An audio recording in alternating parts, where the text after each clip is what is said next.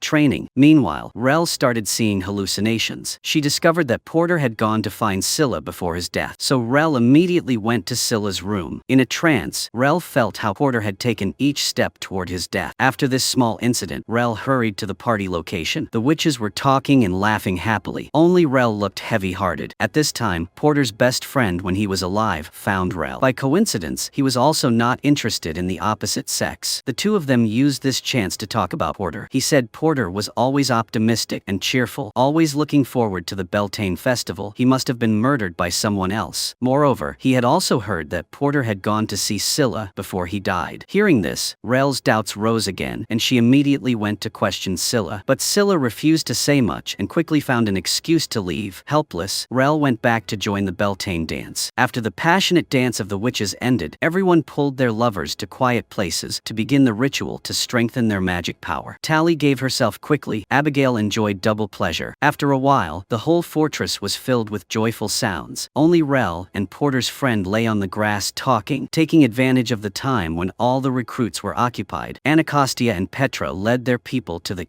dormitory to check the mirrors, but after searching for a while, they found nothing unusual. Even Petra, who was very experienced, could not sense the presence of the fanatics. Meanwhile, Scylla secretly went to the classroom, wanting to destroy Porter's body. Unfortunately, before she could act, Anacostia and the students arrived one after another. Helpless, Scylla could only wait nervously for the result. With Anacostia's spell, Porter was revived for a short time. However, he insisted that he had just thought of something foolish and did something rash. He didn't even confess about meeting Scylla. Finally, Scylla let out a sigh of relief. The next day, after a passionate night, the witches' marks were glowing brightly. Abigail took the opportunity to invite her teammates to attend her cousin's wedding. Both of them happily agreed. Thanks to Porter's testimony, Scylla successfully cleared herself of suspicion. Rel no longer doubted Scylla, and their relationship grew even closer. Soon, the Beltane festival ended. The male witches were preparing to return home. Before parting, the fathers of the witches specially gave Rel the whip made by Porter. After saying goodbye, the female witches quickly returned to their daily training. Everything happened just as Anacostia had said. The new recruits who had absorbed energy had greatly increased their power. When Scylla returned to her room, she found that Rel had been waiting for her for a long time. Scylla was a little surprised, but Rel suddenly held Scylla tightly. It turned out that Rel was actually a high-ranking member of the fanatics in disguise. The incident with Porter earlier was also arranged by the higher-ups. Now the superior ordered Scylla to find a way to attend Abigail's cousin's wedding. This episode ended here, adding a bit about Sarah's background, combined with the story from the previous two episodes. 300 years ago, in the town of Salem, a witch hunt had broken out. Sarah personally had witnessed her sister being hanged. Greatly shocked, Sarah had sung a forbidden sound that changed the entire sky. The townspeople had been astonished and believed could be used in war. Therefore, they had signed an agreement with Sarah, stating that witches would no longer be persecuted. The condition was that all witches must serve the country. This story was inspired by a famous real-life case in the United States. It was the Salem witch trials. The case had been cleared a few years later and had also promoted the development of American law. After that, there were no more witch trials in the United States. After surviving, Sarah had learned the witchcraft of transformation from the Indians. 7 maidservants volunteered to bear Sarah's aging, lending their life force to let Sarah continue living. However, because of this magic, Sarah lost her ability to have children. In the story, the families of Abigail and Garrett were called the High Atlantic people. According to the setting, the High Atlantic was the area where elite witches gathered. Therefore, most of the guests invited to Abigail's cousin's wedding were nobles. To get herself invited, Scylla had to ask Rel to plead with Abigail. However, since Scylla had no family connection with Abigail's house, she could not receive an invitation. Even when Rel tried to pressure Abigail by saying she would not go, Abigail still refused to give in. When Scylla heard the news, she did not show any emotion. Instead, she advised Rel not to skip the wedding because of her. She even promised to go to the beach together after the wedding. But the higher-ups of the fanatics were not so easy to deal with. After hearing the news, the superior ordered Scylla either to bring Rel to meet them that night or find a way to enter the wedding, otherwise she would die. The next day, Abigail's cousin's wedding took place as planned. Scylla used the fanatic's disguise spell, changed into a servant, and successfully sneaked in. When Rel's team arrived, Scylla revealed her true face. As soon as Abigail saw Scylla, her expression changed instantly. Abigail immediately questioned Scylla about how she managed to sneak in. Unexpectedly, an elderly man saw Abigail, came to greet her and even wanted to take her to meet some relatives. This helped Scylla escape a difficult situation. After that, under Petra's arrangement, Abigail introduced her team to her family. However, Rel especially introduced Scylla, which made Petra quite displeased. Still, this small incident did not affect Petra's overall plan. A while later, the wedding ceremony officially began. Abigail's sister and a young man from another noble family successfully signed a 5-year marriage contract. After the ceremony, Abigail remained elegant and kept greeting the guests. In contrast, the members of her team were eager to start enjoying the food. Anacostia also happened to be at the wedding. When Anacostia saw Scylla, her face changed immediately. She pointed out that Scylla's name was not on the guest list. Rel then stepped forward to defend Scylla. At that moment, Tally suddenly came to ask Rel for help. It turned out that Tally discovered Jarrett was also attending the wedding. Wanting to rekindle their old relationship, Tally went up to greet him. However, Abigail felt something was wrong, because according to local custom, only engaged men wore shawls over their shoulders. Jarrett was also surprised to see Tally. He hurriedly wanted to explain, but Tally didn't give him the chance. She grabbed Jarrett and kissed him passionately, but the harsh truth still had to be revealed. Soon, the guests gathered around as the host officially announced that Garrett was already engaged. Tally was struck like lightning and was speechless for a long time. Just then, Petra brought the War Academy's dean. Abigail hurriedly introduced herself, but Tally was no longer in the mood to socialize, so she quickly found an excuse to leave. Rel also hurriedly followed. Abigail was afraid of affecting impression, so she immediately apologized to the dean. However, the dean bluntly said that Abigail did not need to show off. As long as she relied on her family bloodline, she would definitely be able to enter the War Academy. Abigail was not happy to hear that. At the same time, Tally had just broken up and wanted to be alone to relieve her stress. Rel had no choice but to leave. When she saw Petra, Rel could no longer contain her dissatisfaction and went forward to question Willa's death. Since the guests were all right in front of her, Petra had to maintain her demeanor and speak politely to deal with Rel. Abigail helped her cousin with her makeup to prepare for the next ceremony. In fact, for the nobility, marriage was nothing more than a combination of interests. The 5-year period was only to ensure the succession of the bloodline. Of course, Abigail didn't need to think about these things right now. What bothered her was that she had spent so much effort trying to perform well once, but still couldn't compete with the family's reputation. Her cousin was very optimistic about this and only advised Abigail to relax. After that, her cousin planned to take a relaxing bath and wait for the dinner party. On this side, Tally was secretly hiding away to cry when she happened to catch Scylla contacting the madmen. Their superiors asked Scylla to take Rel away at 6 o'clock in the evening. Scylla had no idea what the madmen wanted to do to Rel, but she could only agree. After Scylla left, Tally immediately went out to check the mirror. After confirming that it was not an illusion, Tally went to Anacostia to report what she had witnessed. Scylla suggested that Rel go for a walk on the beach together, but Rel suddenly felt like dancing. Seeing that the time was approaching, Scylla hesitated for a long time, but still decided to dance with Rel first. This action meant that Scylla had disobeyed the orders of her superiors, while the two were whispering to each other. 6 o'clock in the evening quickly passed. However, the original plan of the madmen was not cancelled. Because of that, since her cousin had not appeared for a long time, Abigail had no choice but to go upstairs to look for her. Strangely, the bathroom door was locked with a spell. When she opened the door, the scene before her eyes stunned her. Her cousin had died tragically in the bathtub. Abigail could not accept this cruel reality for a moment. What's worse, the killer was still in the room. He attacked Abigail and prepared to slit her throat. Although Abigail fought back strongly, 2 fists were no match for 4 hands, so she was quickly defeated. At the same time, countless balloons also flew towards the wedding venue. Everyone felt like they had encountered a great enemy, so they hurriedly ran into the house to hide. Petra and her colleagues immediately summoned a storm to blow up the balloons. In the chaos, Petra discovered that Abigail was nowhere to be seen. She immediately ran to the cousin's room and found Abigail almost dead. Therefore, Petra immediately took action to save Abigail. Under the cooperation of mother and daughter, the 2 madmen continuously failed, and in the end, could only burn themselves to death as a final bet. Fortunately, Petra and Abigail shouted loudly to chase the 2 out and escape, but the wedding was completely ruined. The good day suddenly turned into a disaster. In the chaos, Scylla also disappeared without a trace. Abigail was so shocked that she was absent-minded. A long time later, Abigail, as an important witness, recounted the whole process of the incident to the fort officers. Meanwhile, Rel still longed for the missing Scylla. Although Tally knew that Scylla was the madman, she did not dare to tell Rel without solid evidence. Petra began to investigate the attack, but the situation was so bad that it was was completely beyond her expectations. At the same time that Abigail's cousin was murdered, more than 10 civilians across the United States had their vocal cords cut. Such a method of committing the crime showed that these civilians were not simple. Sure enough, Petra and the necromancer professor quickly discovered that the victims all had witch marks, and even had the exclusive mark of the Abigail family. This showed that the madmen were deliberately choosing the descendants of the Abigail family to attack. Previously, they only attacked civilians. Now, the madmen were even more aggressive. Petra couldn't help but worry about Abigail's safety. Sarah heard this and decided to keep the victims' true identities a secret and sent someone to protect Abigail. The scene changed to a man who knew invisibility, holding a little girl, walking step by step from the desert to the fortress. The two were members of the mysterious nomadic tribe mentioned in the previous episode. The man's name was Adil. His sister had a strange disease that no one in the tribe could understand. Reluctantly, Adil took Khalida to the fortress to ask for help. Sarah treated them very politely and even visited Khalida herself. Of course, Sarah did not hide it and frankly said that she wanted to learn the witch song of that tribe. However, Adil adhered to pacifism and absolutely did not want to get involved in worldly affairs. After a while, the new recruits began training again. This time, they had to practice using the small star to land. The teacher knew that Rel had previously flown secretly with Scylla, so he called her up to be a model. Rel was not afraid and performed a maneuver on the spot. Unfortunately, this made her emotional and reminded her of Scylla. As a result, that moment of distraction caused her to fall flat on her face. After the training ended, Rel could no longer hold back and asked Anacostia about Scylla's whereabouts. But Anacostia was indifferent and said that the investigation was still underway. Even though Rel cried and complained until her voice was hoarse, Anacostia was not moved. At this time, Abigail received a small surprise. Petra was afraid that Abigail might get into trouble again, so she assigned an elite veteran to be her bodyguard. Although she didn't want to, Abigail was forced to accept this arrangement. The bodyguard knew that Abigail was dissatisfied with her, so she immediately performed a physical exercise. Seeing that the bodyguard was quite capable, Abigail resolutely let the bodyguard guide her training. In front of the bodyguard, Abigail also revealed her weakest side. The two talked about all sorts of things and gradually built a deep friendship. On this side, Rael couldn't find Scylla, so she sneaked into the necromancer's special laboratory. After wandering around for a while, she came to a mysterious cluster of mushroom threads. Out of curiosity, Rael stretched out her finger, and the mushroom also turned into a human hand and made contact with her. Unexpectedly, Anacostia quickly discovered that Rael was sneaking around. Rael hurriedly said that she came to find Scylla, intentionally hiding the fact that she touched the mushroom. The professor heard this and hurriedly led Rael away, completely ignoring the abnormality of the mushroom. The professor told Rael that Scylla had died in the storm. As soon as these words were said, Rael's heart was ashen. All she could think about was Scylla's last wish to go to the beach. Abigail was no better. Now she often had nightmares, and after being woken up, she had to pretend to be strong. The next day during training, Abigail lost her temper again. Tally immediately advised her to go to the infirmary to see what was going on. Coincidentally, when Abigail arrived at the infirmary, she met Adil again. But before she could say hello, the doctor called her away. In that blink of an eye, Adil had disappeared without a trace. When Abigail returned to the dormitory, Tally suddenly discovered that her little stars had all disappeared. Coincidentally, Abigail had two. The two quickly realized that Rel was playing a trick. At this time, Rel stuck all the stolen stars on her neck and used the magic effect to fly straight out of the fortress. Abigail and Tally both knew that something was wrong. Fortunately, with the help of bodyguards, the three drove straight to the beach and finally found Rel unconscious. At this point, Rel still believed that Scylla was not dead. Abigail and Tally were speechless. They could only try to comfort Rael. But this time, Rael's guess was indeed correct. Scylla was indeed still alive. However, Scylla's identity as an insider had been exposed, and Sarah was preparing to interrogate her personally. She went straight to the point and asked the madman how to find the descendants of the Abigail family. But Scylla avoided the matter, only talking a lot about the madman's liberation work. Obviously, the madman had trained Scylla very well. Sarah had no choice but to let Anacostia forcefully enter Scylla's brain to extract the details of Scylla's encounter with the madman, but Scylla resisted and pushed Anacostia out of her consciousness. At this time, Sarah could only glare angrily. On this side, after saving Rel, Abigail and Tally immediately returned to the fortress and pretended that nothing had happened. Coincidentally, Abigail met Adil again. The two chatted happily, and she immediately asked Adil to shake off the supervisor and go out for a walk together. At the same time, the doctors were trying to treat Khalida but did not expect her condition to worsen. On the contrary, Khalida sang a destructive song that scared scared the doctors away. At this time, the new recruits began their daily training. Today, Scylla's necromancer teacher was in charge of teaching, and Anacostia was teaching basic linking techniques. This skill can help witches heal their teammates in battle. An advanced link can directly enter the target's thoughts and memories. It was the skill that Anacostia had just used on Scylla. After the demonstration, Anacostia ordered the students to practice in groups. Because Tally was afraid of Rel discovering the truth, Ra could only cooperate with the other students. However, because Rel was used to singing the family spell, her classmates mistook it for evil and asked Rel to stop. However, Rel developed a rebellious mentality and kept singing, causing the others to directly fall unconscious. Fortunately, Anacostia was not affected. Anacostia said that Rel had just accidentally used a sleeping spell. She pointed out that Rel was being manipulated by her emotions and needed to learn to control her personal emotions. Actually, from God's perspective, it's very possible that Rel came into contact with the mushrooms in the previous episode, leading to a burst of talent or the acquisition of special abilities. While the new recruits were training, the male witches were once again brought back to the fortress to make weapons for the upcoming special airborne training. For most witches, this was definitely a good opportunity to reunite with their lovers. But for Tally, this was not a good thing. Sure enough, Jarrett knew he was wrong, so he took the initiative to find Tally and wanted to continue being friends. However, before Tally could reply, her best friend pulled her away. Abigail stopped dating her two previous boyfriends and ran to find Adel to talk. It was clear that feelings had gradually developed between her and Adel, but Adel, who was a pacifist, still could not accept the violent magic of witches. He pointed out that witches' magic would destroy the environment and lead to negative consequences such as floods and natural disasters. Abigail believed that witches' actions were to save the world, so in general, the benefits outweighed the harm. While the two were talking, a helicopter flew down from the sky. Adel seemed to be suddenly startled, and his entire body disappeared without a trace, leaving Abigail somewhat confused. It seemed that Adel had a deep psychological fear of helicopters. Perhaps it was because his tribe had encountered helicopters before being attacked, but compared to his fear of helicopters, Adel was now more worried about Khalidah's safety. No matter what method the doctors in the fortress used to save her, it would backfire and cause a destructive sound. After hearing this, Abigail immediately thought of Rel's inborn talent. At this time, Abigail secretly led Tally and Rel to the woods to wait. Unexpectedly, Tally once again displayed her talent for seeing through things. She could sense that Adel had used invisibility magic. Adel was also quite surprised by this. Of course, the most urgent matter was still to cure Khalida. Although Rel knew that treating Khalida would most likely cause harm to herself, she still resolutely chanted the family spell to try. A moment later, the sound of destruction rang out again. Khalida's condition seemed to have worsened, but just like the saying, no break, no stand, Khalida soon turned danger into safety and quickly regained consciousness. Adel was overjoyed and immediately took Khalida back to rest. In order to protect Rel, Adel lied that Khalida suddenly recovered when she woke up. Of course, Sarah did not believe this way of speaking. Rel, after curing Khalida, felt that something was wrong. Rel had always absorbed diseases before, but this time the disease disappeared on its own. Abigail thought that because Rel's ability was stronger, there was no need to worry. But in reality, the underground magic mushrooms had absorbed the strange disease. This also caused the mushrooms to mutate, and the consequences were still unknown. However, Abigail and her friends were still unaware of this. To thank Abigail, Adel personally demonstrated the invisibility spell, which greatly impressed her. The two had practically made their relationship official. Unfortunately, the first thing Abigail thought of was still using stealth on the battlefield. Adel's expression changed when he heard that and immediately turned around and left. At the same time, Garrett looked for Tally to share her sadness. After a few times of going back and forth, the two old lovers reconnected and started a secret love affair. Compared to them, Scylla was much more tragic. She was still being interrogated by Anacostia because Scylla refused to give in. Anacostia came up with a cruel plan. That night, Anacostia took advantage of everyone's sleep to secretly have his subordinates bring Rel and place her in front of Scylla. When the two met again, while crying and hugging each other, Anacostia sent his subordinates to take Rel away. Scylla's psychological barrier was completely broken. Anacostia also successfully penetrated Scylla's memory and saw her meeting the organization of the madmen and using a lighter to disguise herself. The most important thing was that the location of the madmen's base had been taken over by Anacostia. She immediately reported this to Sarah. However, during the connection, Anacostia clearly felt that Scylla's confidence had begun to waver. Sarah, hearing this, did not pay attention and told Anacostia not to feel too sorry for Scylla. At this moment, Rel finally realized that she was not dreaming. Scylla was really still alive. But before Rel could go go find Scylla, Anacostia suddenly appeared and announced that the special airborne training was about to begin. As the name suggested, the recruits would be taking helicopters to carry out their missions. This special training was to test the results of their training. If they failed, the whole team would have to say goodbye to the War Academy. On the helicopter, Libba gave a passionate pre-battle speech to the members, which made Abigail very impressed. Then, each recruit wore a small star and began airlifting. Unfortunately, Tally accidentally dislocated her joint when landing. Seeing this, Rel could only perform emergency treatment, but this treatment also made Rel discover Tally's secret. Rel mistakenly thought that Tally not only lied to Anacostia, but also refused to tell her that Scylla was alive. Tally was also speechless, but for now, they could only fight side by side. After the assembly, Anacostia announced that in this special training, the recruits would encounter booby traps, or madmen disguised as military agents. In order to simulate the real combat environment as much as possible, the agents would not hold back, so Anacostia required the new recruits to do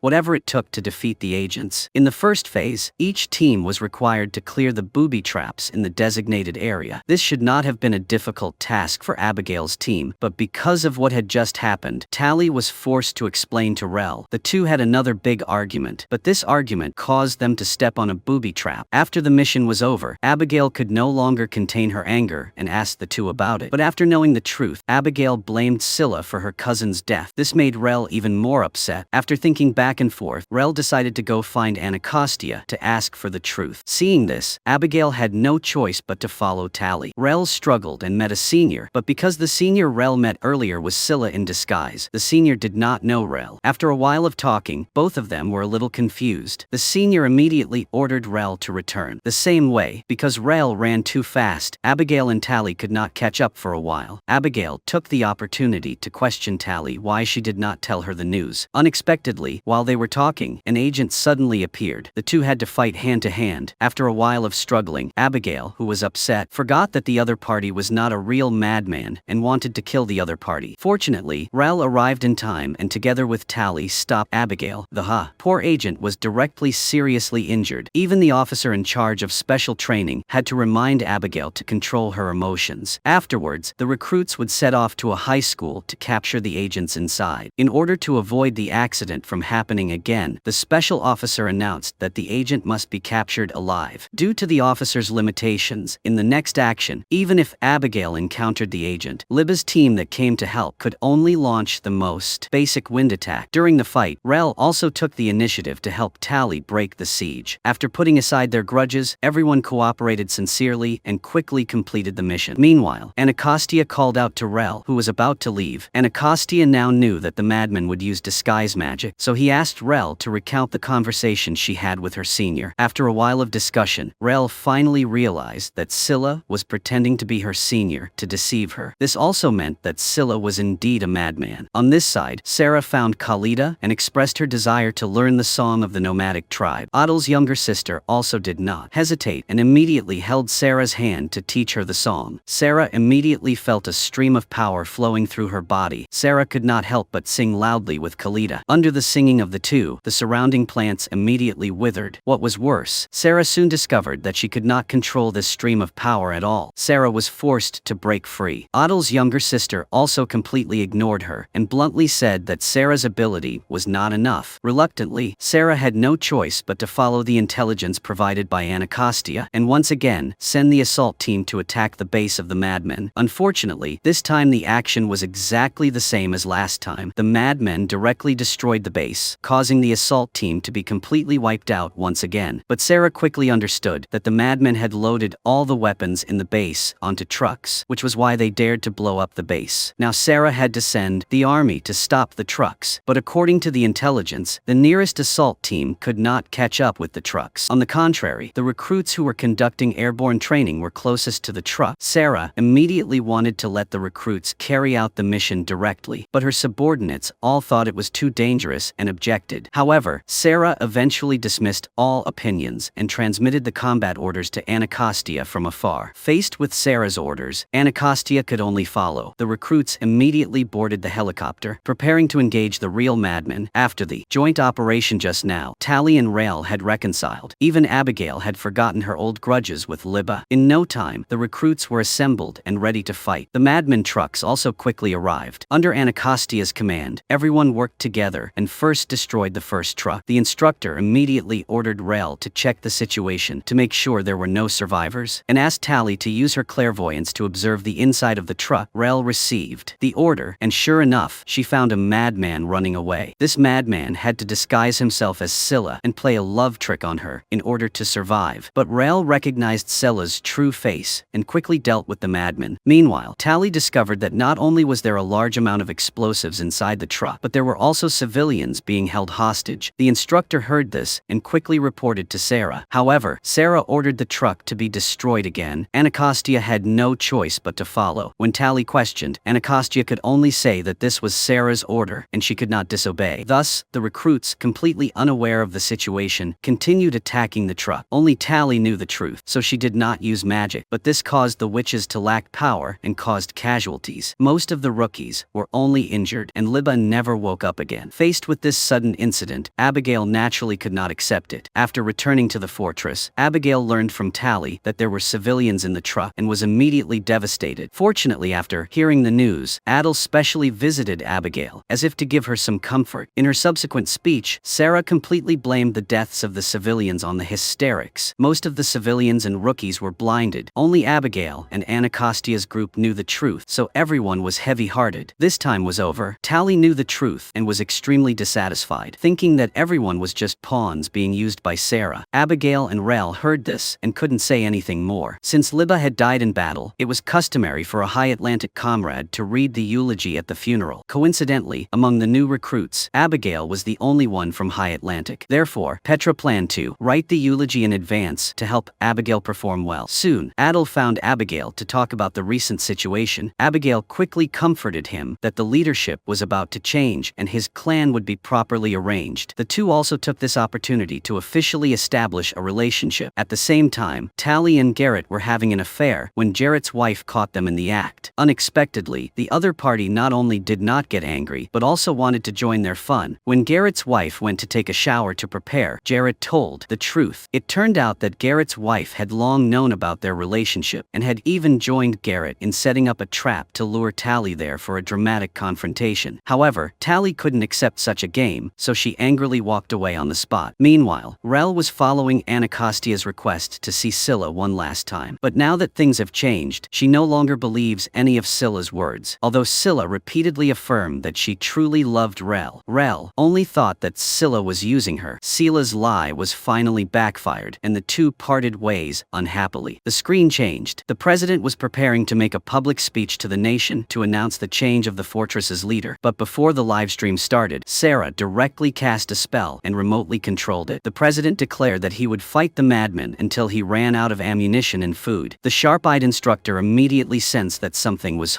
wrong and got up to leave. On the other hand, Sarah began to edit the content of the president's speech. Not only did she not appoint Petra as the new leader, but she also gave Sarah unlimited military command so that herself could launch independent actions at any time. This speech was far beyond Abigail's group's expectations. Even Anacostia didn't expect Sarah to become so crazy. Anacostia immediately told the three main characters about Sarah's manipulation of the president. It was obvious that Sarah's actions had seriously violated the ancient rules of witchcraft, but things had come to this point, so the outcome could not be changed. What's worse, Sarah would investigate Petra sooner or later. At that time, their squad would definitely be retaliated against, but no matter what, the three of them decided to face it together. In the blink of an eye, the recruits had their graduation ceremony. This not only meant that they had become qualified soldiers, but also that they had gone their separate ways. Only the best squads could enter the War Academy for advanced training, while the others could only go to the front lines to become cannon fodder. Very quickly, the recruits were all looking at the badges on their hands and waiting for the final result. But Abigail's group, without exception, failed the War Academy. Needless to say, this was definitely Sarah's revenge. Faced with Sarah's shady actions, everyone was extremely angry, but also helpless to resist. Unexpectedly, Sarah took the initiative to meet the squad. It turned out that Sarah planned to assemble a special task force to rescue Adel's clan. Due to Abigail's persistence, Sarah had no choice but to agree to let her group go together. However, as the tribe's bloodline, Abigail could only stay in the fortress and let Adil lead the special task force. Before departure, the parents of the new recruits all came to visit their children on the occasion of graduation, following Willa's instructions when she was still still alive, Rel's father brought her amulets and pre-written letters, hoping that her daughter could safely complete the mission. Petra was worried about her daughter. However, she could use her power to directly arrange for Abigail to enter the war academy. But this also meant that Abigail could no longer fight side by side with her squad. The instructor quickly told Tally and Rael this news. The two of them naturally could not accept it, but at this time, they could only force themselves to face reality and board the plane to carry out the mission. However, what both of them did not expect was that Abigail had been waiting on the plane for a long time. It seemed that she still did not want to leave her squad and idle behind. On the way, Rael had free time to open the letter her mother left behind. She discovered that this was a letter her mother had written before her last mission. In the letter, Willa encouraged Rael to believe in her own talents and promised to always be by her side to watch her grow up. Very soon, the task force arrived at their destination. As soon as Tally got off the plane, she felt that they were being watched and hurriedly ran to inform Sarah. Sarah only ordered them to increase their vigilance. Because it was already dark, the task force camped on the spot halfway there. Sarah specifically told Adil to go somewhere else so that she could personally talk to Abigail's group. It was clear that Sarah wanted to take this opportunity to explain what she had done before. She stated that these were decisions that a leader had to make. As long as it was beneficial to the overall situation, Sarah naturally did not hesitate to break the rules. Hearing those words, the three naive rookies all fell into deep thought. The next day, under Adil's leadership, the group effortlessly arrived at the cave where his clansmen lived. Based on the bloodstains on the ground, Adil quickly found the stone wall that the clansmen used to protect themselves. After a while of manipulation, Adil successfully cast a spell to open the stone wall, which shocked Abigail greatly. Behind the wall were the remaining clansmen of Adil. In order to gain their trust, Adil quickly recounted the story of Rael curing Khalida and let Rael take action to treat the boy in front of him. With her experience in saving Khalida, Rael easily cured the boy's serious illness. Now, Adil's clansmen finally trusted the Special Forces team, but when everyone left the cave, they discovered that the two guards at the entrance had disappeared. There was also a strange storm outside, and it was obvious that someone was casting a spell. Tally felt that the other party was neither a madman nor a witch. Sarah was extremely surprised when she heard this, and quickly ordered a retreat, but found that there was no one on the helicopter. The guards and the pilot were all tied up and hanging on trees. Sarah immediately recognized that the attackers were the Camarilla, an organization that was said to have disappeared long ago. In fact, the madman had previously attacked a soccer field. They did not kill any civilians, but only let everyone present shout in unison that their mortal enemy had returned. Only then did Sarah understand that the madman was referring to the common enemy of both sides, Camarilla. These people could even copy the witch's abilities and cast sandstorm summoning spells. Sarah saw that the situation was not good, so she quickly led Abigail's group to fight the Camarilla. To buy time for the others to retreat, Sarah, as the leader of the witches, performed a brilliant display of power. She summoned thunderclouds and struck down Camarilla. Unfortunately, a Camarilla successfully sneaked up on her, causing one of Sarah's female guards to be hit. The female guard immediately showed the same symptoms as Khalida. Sarah fell to the ground and showed obvious signs of aging. Seeing this, Tally took the initiative to step forward, volunteering to replace Sarah as the female guard. With Tally's sacrifice, Sarah was finally able to keep her life. She quickly recovered her magic power and killed the approaching Camarilla on the spot. Abigail and Rel did not expect Tally to be so willing to sacrifice herself, so they rushed to help her. Just as everyone pushed back the Camarilla and were about to board the helicopter to leave, the boy suddenly ran out. Rel and Abigail were scared and quickly chased after him to bring him back. Unexpectedly, because of the delay, Rel was stabbed by the Camarilla. Abigail immediately cast a spell, roared to chase away the Camarilla, and stepped forward to establish a connection to save Rel. But because of her lack of stamina, Abigail quickly fainted. At the same time, the Camarilla launched another attack. Sarah was forced to order the two to leave behind and quickly take off to escape the battlefield. Just like that, Rel and Abigail held hands and lay next to each other. Unexpectedly, a black smoke suddenly burst out from their hands and immediately formed a giant energy field around them. Such magic was something that even Sarah, who had lived for 300 years, had never seen before. After the helicopter left, Rel and Abigail held hands and walked forward together under the protection of the black smoke. No one knew when someone would come to rescue them. On this side, Anacostia interrogated Scylla again. Scylla kept her promise and told them about her past. That year, when Scylla was wandering with her parents, she had met other deserter families. They had a wonderful time, but soon, the police had come. Although Scylla's parents had surrendered on the spot, the police had still executed them in order to deter other deserters. The instructor heard this and also told them about her past. It turned out that Anacostia was also an orphan who had lost her parents, so she could sympathize with Scylla. No wonder Anacostia always wanted Scylla to know how to turn back. And after hearing Scylla's story, Anacostia even decided to give her a way to live. Anacostia told Scylla to knock her down first and then disguise Anacostia to escape. After a long time, Scylla returned to find the madmen and successfully matched the code to enter the base. Anacostia disguised herself as a passerby and followed closely. Now, Anacostia finally located the madmen's lair. It was clear that Scylla had been influenced by Anacostia and would act as an insider to infiltrate the madmen's inner circle to perform an act of infidelity. Just like the saying, to capture the enemy, one must capture the king. The first thing Scylla did upon returning was to meet the leader of the madmen. However, Scylla did not expect that the leader was Rael's mother, but everyone on the helicopter thought that Rael and Abigail were definitely dead. Adel cried his eyes out. Tally saw that and had to comfort him as much as possible. Very quickly, everyone arrived at the fortress. Petra received the long-awaited news at the airport. She blamed all of her daughter's deaths on Sarah. Sarah knew that the Abigail family had lost their last heir, so she couldn't say much. The coaches hugged Tally tightly to comfort each other. Soon, Sarah called an emergency meeting to discuss the Camarilla. Based on the intelligence and what she had seen, Sarah believed that the Camarilla had now found a way to stop witches from casting spells. They also collected the witches' vocal cords and used special equipment to simulate the witches' voices to cast spells. So, Abigail's sister had actually died at the hands of the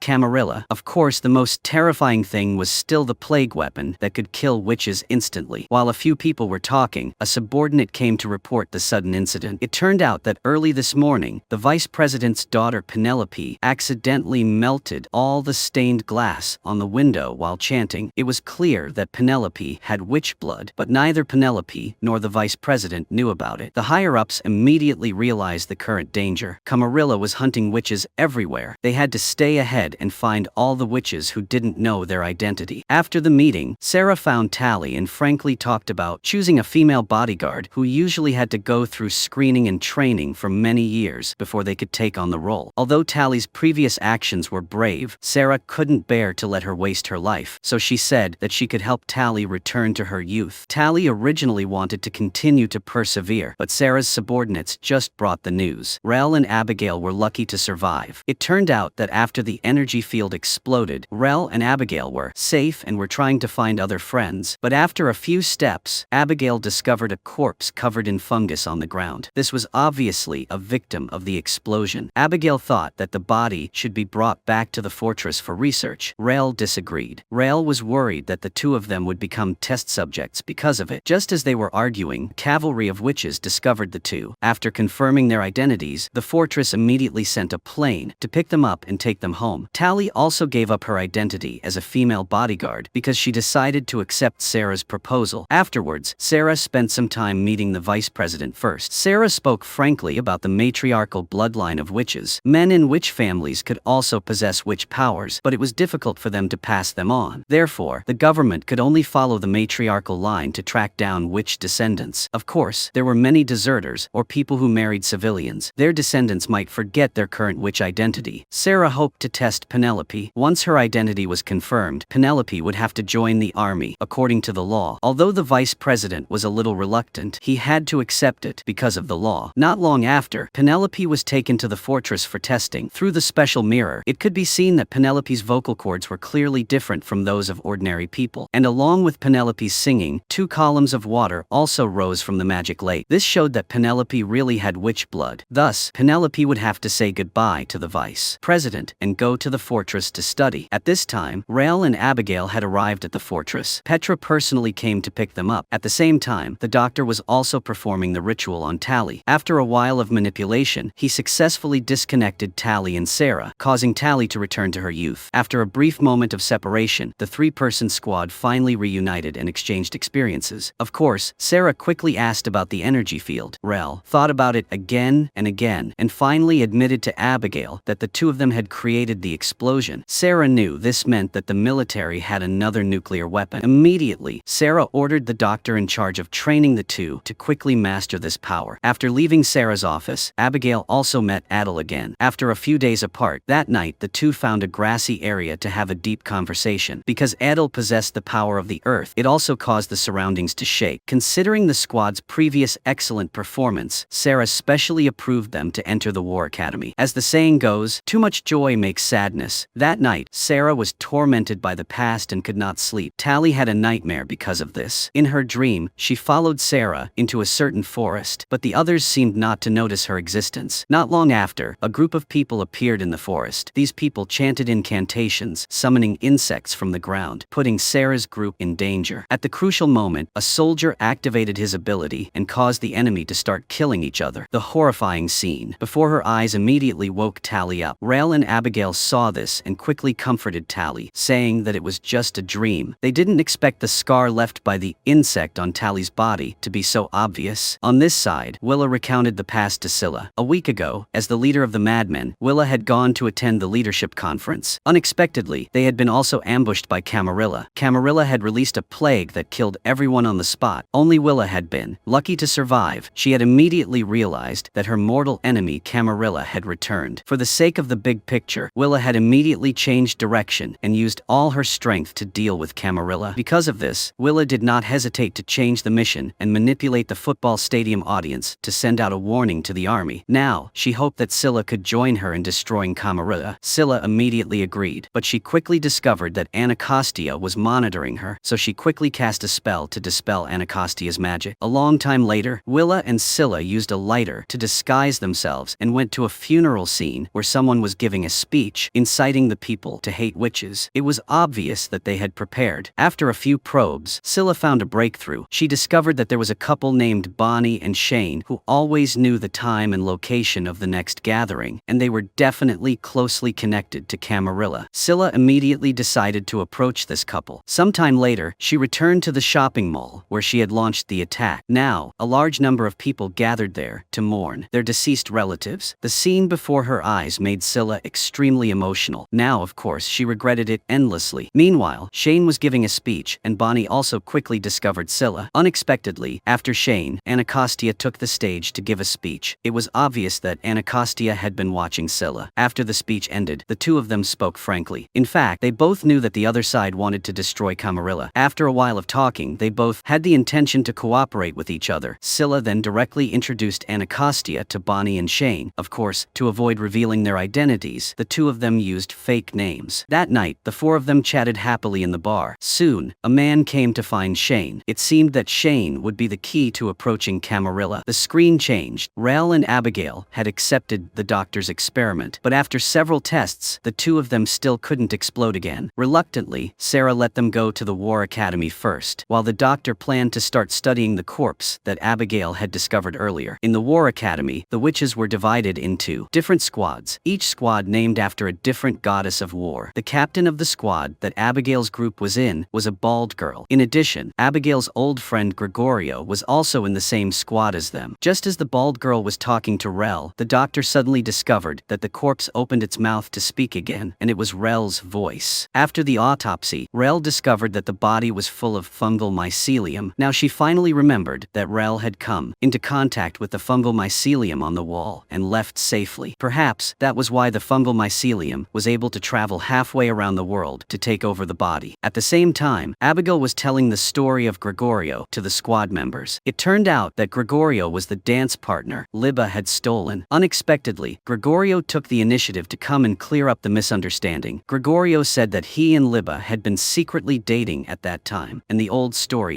from years ago also disappeared because of that. Not long after, Sarah personally came to pour chicken soup for Abigail's group. She encouraged them to study well so that they could fight against the Camarilla soon. Before class, Tally saw that Penelope was a little uncomfortable when she first arrived, so she took the initiative to comfort her. This class was a language class. Abigail's group had to learn their mother tongue, which was the witch's own language. Adil had spoken mother tongue since he was young, so Anacostia had invited him to help. After class, Tally took the initiative to suggest to Sarah that she could tutor Penelope to help her adapt to the fortress. Sarah was very pleased with this, and agreed to Tally's request. At this time, the heads of witches from other countries also arrived at the fortress. What Sarah didn't expect was that Kalita also came to the conference. Kalita said that she would go to other countries to survey and choose a settlement. The head of India also took the lead in expressing his willingness to accept Kalita. Things had come to this point and Sarah couldn't stop it. She had to remind everyone to be careful of Camarilla, especially the plague weapon that only targeted witches. At this time, Tally had another nightmare. This time, she discovered that the ability the soldier had used before was a forbidden magic in the witch's canon. But Sarah didn't stop him. She only reminded the soldiers to use it properly. After all, the abilities the soldiers possessed were all sharp weapons to kill the enemy. It was a coincidence that Tally and the squad soon had a lesson on forbidden magic. The teacher pointed out that although witches were not allowed to use magic outside the canon, the witches' enemies would spare no expense to use forbidden magic. Therefore, witches had to learn to distinguish forbidden magic in order for the students to experience the horror of forbidden magic for themselves. Anacostia casually used one to make the students automatically put on their hoods and go to a strange room. Without saying much, Anacostia wanted them to find a way to escape from the secret room. The room was full of messy objects, so everyone had no clue and could only run around like headless flies. Fortunately, they had Tally. She opened her eyes to see through things and led everyone to another room. But this room was full of dolls and looked even scarier. Moreover, the dolls actively attacked them. After a long struggle, Rel and Abigail were dragged into a dark place. Luckily, Tally found the switch in time and completely turned off the magic. This action made history. No student had ever defeated the dollhouse on the first try, so Anacostia highly praised Tally's visual talent. Compared to Tally, Rel and Abigail were much worse off. The two of them were taken to a doctor's laboratory. The strange doctor said that Rel had destroyed her years of research. Now she wanted to kill the two of them for revenge. In a critical moment, Rel suddenly exploded with power and evolved a protective cocoon by herself. It turned out that this was just a test from the doctor. She believed that only when facing real danger could this power awaken. Now everything happened as she expected. Rel had gained a unique supernatural ability, but as the person involved, Rel was not happy because she had just been deceived. Coincidentally, Abigail, knowing she had no superpower, was also not happy. What was worse, Khalida came to tell Abigail that for the future of the tribe, Adil would have to leave her sooner or later. The next day, Tally took Penelope to visit the Witch Museum to introduce her to the glorious history of witches. Unexpectedly, after walking around for a while, Tally discovered a strange group photo. When she looked closely, she saw that one soldier in the photo had been magically hidden, and that soldier was the same one who used forbidden magic in her dream. The episode ended there. In the previous episode, Scylla and Anacostia had worked together to investigate Camarilla. Sarah was promoting a large-scale national inspection, trying to find witches scattered among the public. Because of this, Sarah especially brought Petra to Washington. She proposed establishing a testing center to examine all women of military age. However, both the president and vice president believed that mandatory testing would cause large-scale public protests. Therefore, they did not want to take the risk. When the situation reached a deadlock, Petra noticed that Sarah's female guards suddenly began chanting a spell. Petra realized that Sarah was about to break the rules again. As expected, under Sarah's forced manipulation, the president officially signed the order to build the testing center. At that time, the main team members began to study separately, according to their own talents. Rel was practicing her newly discovered ability, called the Witch Bomb. Tally was attending a vision training class, while Abigail was trying to control the weather. But there was something more important waiting for them today. The three of them were ordered to meet the elder woman of the fort. The elder woman was mainly responsible for maintaining the witch bloodline. She pointed out that Abigail's group now had to start considering lifelong matters and choose an outstanding man to continue the family line. Therefore, tomorrow night, all three of them had to go to Abigail's main hall to attend the ball. Petra also cared a lot about this matter because Abigail was the only remaining heir of the family. Moreover, Petra and Sarah were also planning to bring more bloodlines to the fort. However, the elder woman disagreed because she valued the purest bloodline the most. She looked down on witches whose fathers were ordinary people, like Rel, and called them mixed bloods. Since Sarah had an old grudge against the elder woman, she became very upset after hearing that. The two of them had a big argument and parted on bad terms. At the same time, Rel was chanting in front of the mycelium. Unfortunately, after several experiments, nothing happened. The doctor pointed out that there must be a reason why the mycelium chose to form a symbiotic bond with Rel. But since it was already late at night, the doctor planned to rest first and try again tomorrow. However, Rel didn't want to give up. After the doctor left, she loudly questioned the mycelium about why it gave her power but did not respond. Unexpectedly, as soon as she said that, the mycelium actually gave her a hint, telling Rel to sing the song that Scylla had taught her. Although Rel was confused, she could only follow its instruction. As she sang, the mycelium extended its tendrils, but soon, several tendrils tendrils tightly grabbed Rel. Fortunately, the doctor heard Rel's cries for help, rushed over in time, and pushed the tendrils back. The next day, the elder woman called Abigail to talk about lineage. She hoped Abigail could marry Gregorio, who also belonged to a noble bloodline, but Abigail firmly refused. The elder woman no longer hid her intentions. She directly said that she would never allow Adel, who was not a soldier, to marry Abigail. She even demanded that Abigail complete her engagement before the end of the year. Feeling helpless from being pressured into marriage, Abigail could only go find the other members of her team. However, the others were not doing much better. Rel had become a living test subject, while Tally was still working hard to find the mysterious soldier. In addition, Tally also had to teach Penelope how to chant, but Rel and Tally could not escape the elder woman's pressure to get married either. Facing the elder's demands, Rel frankly admitted that she was a lesbian. Unexpectedly, the elder woman still insisted that Rel must marry and have children, and once again criticized Willa for marrying an ordinary man. This time, Rel could no longer hold back. She immediately talked back. Even her native tongue, which she had barely studied, suddenly became fluent. Compared to the domineering elder woman, Sarah even appeared much more gentle. After studying, the doctor discovered that Rel's voice contained thousands of sound layers. Her throat was covered by the mycelium, so Sarah told Rel to chant once more in front of the mycelium. This time, Rel showed great improvement and barely managed to control the mycelium to smash a large hole in the wall. Seeing that, the doctor felt as if she had seen light break through the clouds and suddenly understood everything. She pointed out that Rel could now not only alter organic matter but also decompose inorganic matter. Sarah was also very satisfied with this result. At this point, Rel had become Sarah's ultimate weapon, so Sarah made an exception for Rel. She allowed Rel not to attend the evening matchmaking ball. She told Rel to continue practicing her part, to give her more space to perform. Sarah simply took her outside. After a series of operations, Rel controlled the witch bomb and easily destroyed the target building. When the spell ended, strange mushrooms immediately grew from the ground. Everyone who witnessed the power of the spell was completely stunned. Meanwhile, Tally and Abigail had no choice but to attend the matchmaking ball. But unlike the obedient Tally, Abigail hoped to decide her own fate. She couldn't help but think of one of her ancestors. That ancestor had once used a powerful and unprecedented special ability in battle, completely turning the tide of the war. But after that, the ability was sealed, and none of Abigail's descendants had ever surpassed that ancestor. Now, Abigail believed that neither Adel's non-resistance belief nor giving birth to more witch soldiers could end the war. She decided to follow in her ancestor's footsteps and create a new power herself to destroy Camarilla. Seeing that she was gradually losing control, Adel stopped trying to persuade her. Without hesitation, that night, Abigail decided to skip the ball and went to train her ability. Tally had to attend the matchmaking event alone. Unexpectedly, there she entered Sarah's memories. This time, Tally finally understood everything. It turned out that the mysterious soldier's name was Nicte, and at that time, she was fighting alongside Sarah to eliminate the rebels. After Nicte repeatedly used her power to make the enemies kill each other, Sarah secretly stole Nicte's magic. She used it to kill the rebel soldiers who had already surrendered. Nicte was very dissatisfied with Sarah's act of killing people who had surrendered. Therefore, she immediately decided to part ways with Sarah. After knowing the truth, Tally was greatly shocked. But things became worse because a strange celestial phenomenon appeared outside. Clearly, Abigail was trying to study a new power. Adel felt that something was wrong, so he hurried to find Abigail. Unfortunately, he was still a step too late. Abigail had successfully summoned 2 huge tornadoes. However, she still could not handle such a powerful force. Within just a few seconds, Abigail's energy was completely drained, and she coughed up blood on the spot. Meanwhile, Scylla and Anacostia continued their undercover plan. They had already gained the complete trust of Bonnie and Shane. At this time, the news that the vice president's daughter had joined the army spread across the country. As opponents, Bonnie and Shane naturally criticized her harshly. During their talk, Bonnie casually mentioned that the vice president's daughter had a classmate. That person had undergone some kind of test and was confirmed to be a witch. While they were still talking, Shane's friend came to see him. Anacostia knew that the army had not yet set up any testing center. Therefore, it was very likely that Camarilla was behind this. Therefore, Anacostia decided to follow Shane's friend. The two of them kept watching tirelessly all night. In the end, they discovered that Camarilla had secretly worked with the school's doctor to test young girls in secret. Any girl who had witch blood would be unable to endure the sound made by the doctor. Even Scylla, who was disguised, would be forced to show her true form. Seeing that the Camarilla had taken the first step and begun conducting tests, the army hurried to produce a recruitment propaganda film to prepare for a large-scale full-scale inspection, the testing center was naturally being hastily prepared. In addition, Petra hoped to conduct the testing in advance at the school and cooperate with Scylla to track down Camarilla. Anacostia sided with Petra in this matter. She frankly said that she was very dissatisfied with Sarah's repeated violations of the rules. Although Sarah was extremely angry, she still put the big picture first. Sarah allowed Anacostia to keep monitoring the contact while finding a way to locate Camarilla's subleader, the high priest. At this time, Abigail had gradually recovered, but Adil was still worried about her behavior. At that time, the Indian side invited Adil and Khalida to come for an investigation, so Adil directly told Abigail that he would leave. Now the relationship between the two was in danger. Petra took this opportunity to continue to urge the marriage and told Abigail to quickly choose one of the noble children. Tally asked Petra about Nicday, but Nicday was a few years older than Petra, so Petra only knew what was written in the history books. The books only mentioned the mass suicide of the rebels in Liberia and pointed out that Sarah was not there. It seemed that Sarah had used a distorted history to clear her name. Tally had to find other evidence. The testing center was about to hold the opening ceremony, but Camarilla had already arranged for people to protest at the scene and secretly planted a bomb. The army was still completely unaware and was planning to let the bald girl lead the team to maintain security at the opening ceremony site. Rael would personally act as Sarah's bodyguard, and Tally would go protect Penelope. Scylla and Anacostia also followed Camarilla's contact to the scene. It was just that Scylla kept holding Rael's photo for reminiscence, which made Anacostia quite unhappy. Anacostia had no choice but to remind Scylla to put the mission first. Then the two followed the contact to blend into the crowd of protesters. Bonnie and Shane were also present at the scene. Of course, they also thoughtfully gave them masks to avoid being recognized by the military. Not long after, the witches officially took the stage. Sarah signaled Penelope to chant to show the witches' unique abilities to the people. Although the water column that shot up really opened the eyes of the crowd, everyone still ignored Sarah's speech, continued to protest. They even scared the new recruits who were about to come for the test to cry. Taking advantage of the crowd's anger, the people arranged by Camarilla immediately jumped out and threw petrol bombs. Fortunately, the witches dodged in time, so no one was hurt. Everything in the testing center was still going on as usual, but the Camarilla was also waiting for an opportunity to strike. Sarah knew early on that her side was there. To avoid causing panic, Sarah decided to lie and say that it was the madmen taking advantage of the opportunity to cause trouble. But as soon as the news was announced, the Camarilla immediately took action. The witches' communication devices all malfunctioned. After a moment of ringing in her ears, Abigail heard her dead cousin calling her. It was clearly a trap set by the Camarilla, but Abigail rushed in without hesitation. It was only when she followed the call to the parking lot that she realized she had been ambushed. At the same time, Rael and the others had just discovered the bomb that Camarilla had planted. They hurriedly evacuated the crowd, but the protesters surrounded the witches. This delay caused the bomb to detonate successfully. The shockwave instantly knocked everyone down. Fortunately, Camarilla had no intention of targeting civilians, so most of them only suffered superficial injuries. After regaining their composure, the team realized that Abigail had disappeared, so they hurriedly went to look for her. At this time, Abigail was fiercely fighting back Camarilla, but Camarilla was well prepared, plus Abigail's voice had not yet recovered. In no time, they had controlled Abigail and planned to cut off her vocal cords. In the nick of time, the bald woman led the team and easily dealt with Camarilla. At the same time, Rael was staying at the scene to maintain order when she suddenly saw Scylla, but in the blink of an eye, Scylla disappeared, leaving only a photo of Rael. After the attack, Petra was extremely worried because it was clear that Camarilla wanted to kill Abigail. Sarah consoled her to put aside her hatred and investigate the truth, but Abigail was extremely disappointed. Not only did she fail to protect her cousin, but she also fell into a trap herself. This dealt a heavy blow to her self-esteem and caused her to fall into a state of deep self-doubt. What made Abigail even more dissatisfied was that Sarah still claimed to the public that the madmen had launched the attack. Tally could not bear the constant lies anymore, so she went to Sarah and asked Sarah to clarify what happened to Nicday. At the same time, in another place on Earth, the Indian general was surveying with Adil and Khalida. She tried to persuade Khalida to stay in her country, but Khalida soon realized that she did not only want Khalida's ability. Unexpectedly, Camarilla had already put a disease in her tea, causing her to die. Tragically on the spot, Adil saw this and immediately pulled Khalida to escape. The train they were on also immediately lost control. Meanwhile, facing Tally's questioning, Sarah was still stubborn, insisting that she was not present at the scene. Tally then frankly said that she had still been connected to Sarah, so she had seen Sarah's memory memories. Seeing the dark history exposed, Sarah had no choice but to use her power to force Tally out of the office. Rel went to Anacostia to ask about Scylla's recent situation. For security reasons, Anacostia could only hint and admit that Scylla had escaped from prison but could not reveal any more details. As for Scylla, she was still busy keeping in touch with Bonnie and Shane. Because Willow was focusing all her efforts on dealing with Camarilla, her subordinates were quite dissatisfied, thinking that they should focus on dealing with the government forces. Since no one could convince anyone, the subordinates had to find another way. At this moment, the Witches' Lammas festival was approaching, and the entire fortress was preparing for the celebration. The three people in the main group were temporarily relieved. Unfortunately, the beautiful scene was short-lived. Gregorio came to tell about the attack on Adil and Khalida. At that time, the fate of both was still unknown. The next blow made Abigail strange, even taking the initiative to hit the ground and admit defeat during taijutsu class. But Abigail did not lose all will to fight, but wanted to take the initiative to destroy Camarilla. Since the Indian army had publicly denounced Sarah's faction, this time she could not hide the fact that Camarilla had returned. Worse still, because of the previous attacks, the vice president also decided to postpone the testing center's inspection. Meanwhile, the civilians were also celebrating Halloween. Camarilla would naturally take this opportunity to organize a gathering. Scylla and Anacostia, after a long period of undercover work, had won Shane's absolute trust. Therefore, Shane brought them to the gathering. The two of them also followed the local customs and wore masks. The Camarilla's young leader, the high priest, finally showed up and began to preside over the party. Unexpectedly, in order to show honor, Shane kidnapped his daughter's classmate. Since the girl was confirmed to be a witch, the high priest immediately prepared to use her as a sacrifice for the party. Since things had come to this point, Anacostia had no choice but to take action. She intended to cut off the power supply to the witch shielding device so that Scylla could act as she pleased. However, Anacostia's actions attracted the attention of a Camarilla. He was the contact that Anacostia had been monitoring. At this time, Anacostia no longer hid and rushed in to wrestle with him, but because of this incident, she was in a dangerous situation. In a desperate situation, Scylla could only reveal herself as a witch to buy time and ask for her life in exchange for the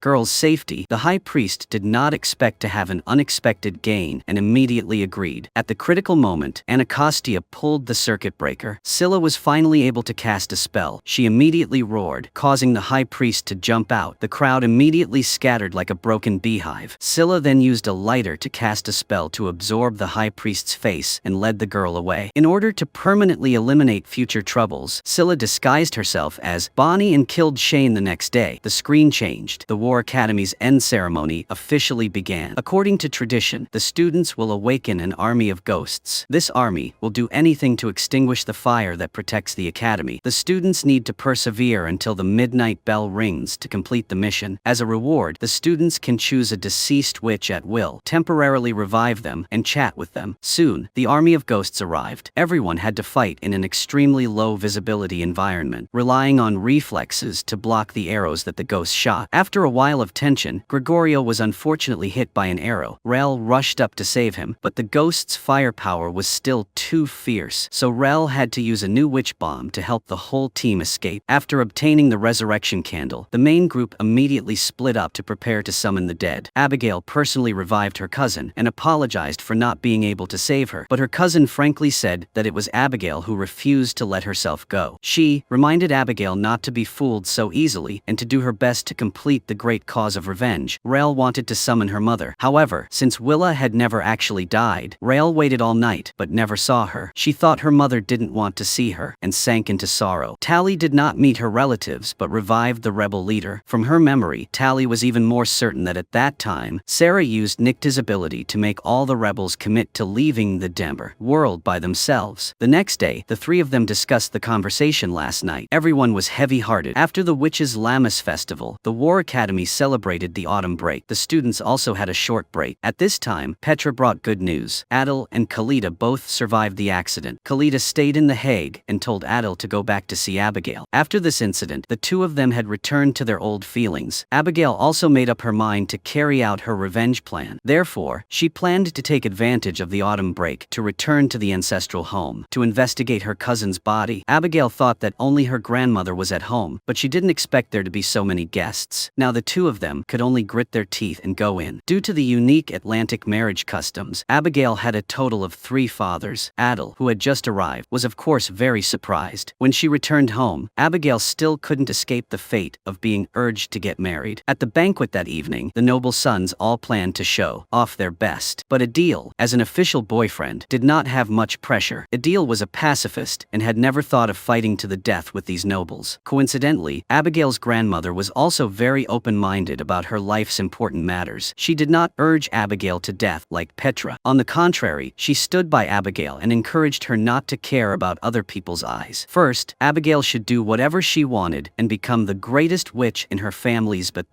history. With her words, Petra did not dare to say anything more. Abigail immediately went with Adil to the burial place of her cousin. Adil only needed to do a little manipulation to summon Abigail's cousin's body, from which he could get blood to use to cast spells. Tally and Rel went to visit Rel's father. Rel specifically told Tally not to mention the witch bomb or the fact that she couldn't summon Willa, so the three of them could only talk about studying and daily life. But after Rel's father left, Tally still advised Rel to talk honestly with him about Willa. Just as the two were arguing, Tally suddenly discovered that someone seemed to be following them outside. Realizing the danger, the two immediately took advantage of the blind spot and circled around to find out what was going on, but it was just a close call. The person in the car was specially sent by Sarah to protect Rel. After clearing up the misunderstanding, Rel took Tally to meet Willa's old friend, Mayday, to talk about Willa. Mayday also conveniently mentioned that during the war, Mayday had seen bottles that could make enemies kill each other. It was 2 years after the prisoner massacre, and these bottles of supernatural power had appeared on the other side of the world. Tally realized that Mayday had taught the madman to use that supernatural power. It seemed that Mayday was most likely the founder of the madman. Everything was just as Tally had predicted, and Mayday was now plotting to create a shocking news. Back home, Rel still told her father about summoning her mother. After being comforted by Rel's father, Rel finally let go of her feelings. On the other side, after rescuing the little girl, Scylla originally intended to take her home, but the girl's parents had already been killed by the Camarilla. The instructor planned to take the girl back to the army, but Scylla believed they should wait until she grew up and let her decide for herself whether she wanted to join or not. Therefore, Scylla did not hesitate to use magic to charm Anacostia and prepare to send her to the deserter community to raise her. Before that, Willa took the opportunity to connect with her. From her memories, Camarilla was everywhere, capturing children and locking them in cages in the veterinary clinic. In order to save the imprisoned children, Scylla and Willa joined forces to break into the veterinary clinic. Unfortunately, they were still one step too late. Camarilla had already taken the children away. Worse, the two discovered that Camarilla had listed Rel as their #1 target. When Sarah heard that the girl had been taken away, she was very dissatisfied. In addition, Anacostia had been exposed to Camarilla, so Sarah let Petra's intelligence department take over and search for Camarilla's high priest. At this time, the doctor, after studying the disease samples from the Indian attack, made a new discovery. It turned out that these diseases would hibernate until the witches came near. Once attached to a witch, they can kill the witch in minutes, and can also replicate themselves and constantly search for other witches. This means that the spread of the epidemic is completely limitless. After hearing this, Sarah immediately ordered the doctor to quickly find a solution. Unexpectedly, Nicti was monitoring Sarah's every move through magic. Not only that, Nicti also used forbidden magic to assassinate Sarah. The surprise attack immediately seriously injured Sarah. If it weren't for the maid who took the hit, Sarah would have died long ago. At the same time, Camarilla also came to Rel. Several soldiers responsible for protecting Rel died on the spot. Before Rel could use the witch bomb, she was hit by the charm needle. Tally, who rushed out to save Rel, was also hit by the charm needle and could only watch as Rel was taken away by Camarilla. This episode ended. The next day, the government army found out about Rel's kidnapping and immediately sent police to rescue her. Sarah was so angry that she almost died on the spot. Sarah ignored her illness and wanted to go save Rel, but Sarah was weak now, and Nicti might attack again, so Anacostia had to advise Sarah to stay in the protected area. Unfortunately, the vice president came to discuss the testing center, so Sarah had to entrust Petra to act on her behalf. Scylla also called Rel's house to confirm that Rel had been kidnapped. To find Rel, Scylla went to the high priest again and used magic to control his consciousness so that he could take Scylla and Willa to the Camarilla's lair. At the same time, Tally reported Rel's kidnapping to Nicti and told him that Camarilla had returned. Nicti immediately said that he and his friends would take good care of Rel's father so that Tally could leave with peace of mind. At this time, Rel woke up and found herself in a laboratory. The person in front of her was the leader of the Camarilla, Dr. Arger. After capturing Rel, Arger prepared to turn her into a living experimental subject and torture her to death. Arger's henchmen first slit Rel's throat. As she was dying, Rel spat out many seeds, and her consciousness entered a virtual scene filled with mushroom mycelium. Just as Rel was bewildered, a voice suddenly rang out,